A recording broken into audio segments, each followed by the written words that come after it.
Welcome back. So now we're up to chapter 6, and chapter 6 talks about the transformation of Rome. So we're actually going to see a lot of changes in this chapter. What I did for your convenience is if you go under the weekly module for chapter 6, or I think it's on Blackboard, I think it's labeled under week 6. If you go under there, I actually provided you with a link. And that link actually gives you a list of all the rulers that ruled Rome during this period. Because if you read this chapter, you are going to be constantly overwhelmed with a lot of different names, a lot of different rulers, and it's going to be totally and utterly confusing.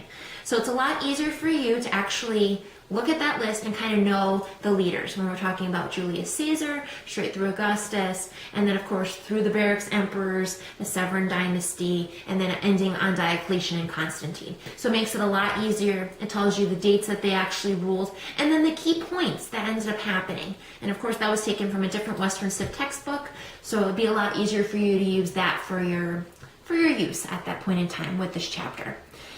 So the first part of the chapter, we're going to talk about various different things. So we're going to talk about the establishment of Christianity, we're going to talk about the time period of the Barracks emperors, and then ending with Diocletian and Constantine. What I wanted to start with was the establishment of the Barracks emperors. There's going to be a lot of different rulers that are going to take over after Augustus. So that chart that I mentioned before is going to be there for your convenience. That way you can kind of see and notice what's going on during this time frame. The time of the Barracks emperors is a time of utter disarray. Pretty much at this point in time, people were kind of, specifically generals, I guess you can say, in the army, kind of didn't like what was going on with the emperorship, with those people who were leaders. So pretty much if they didn't like someone, they would actually just kill them and appoint someone else. So the Barracks emperors was a period of about, I guess, 20 or so emperors that actually were generals that fought in the army. So pretty much if they didn't like one ruler, they would chop his head off and then they would just go to the next one. So it was a period of utter disarray. We actually don't know all of their names. So it's a period of kind of hardship, I guess you can say, on the part of Rome. Later on, we're going to have the ruler of the Tetrarchy, or the rule of three. So you're actually going to have Diocletian and Constantine. So Diocletian kind of set up the founding of Rome, or the establishment of Rome during this period, as a rule of four. So basically you had a Caesar in different parts of regions of Rome at that point in time, and then you also have a ruling Augustus.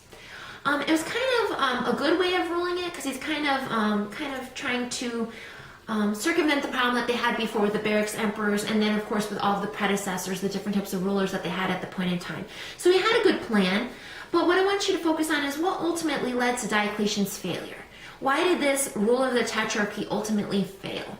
Why did the rulership of a Caesar and then later on of two different Augusti kind of lead to kind of utter panic as well? And then ultimately, what led to Constantine being the sole ruler of Rome?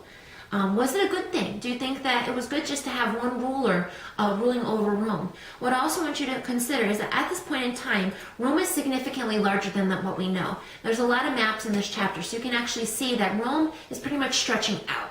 It's moving into eastern sections, it's moving into western sections. So it's not as small as it used to be. It's a lot larger in comparison. So focus on Constantine. Why was his rule of one better? What did he do? And then of course, as we know, Constantine on his deathbed actually converted to Christianity. So did he want all of his people to actually convert to Christianity? Did he want the people still to be polytheistic like they were before? What did he want to instill? And then why did he relocate the capital to Constantinople? We know that Constantinople is modern-day Istanbul. So why did he move his capital basically from the west all the way to the east? Was it beneficial? Do you think that it would have been better if the Romans had actually two capitals when they divided it into two? Do you think it would be better just to have one capital in Rome and then one in Constantinople? Was it better? Was it worse? So think about that during this chapter. Think about the changes, like I said, in government.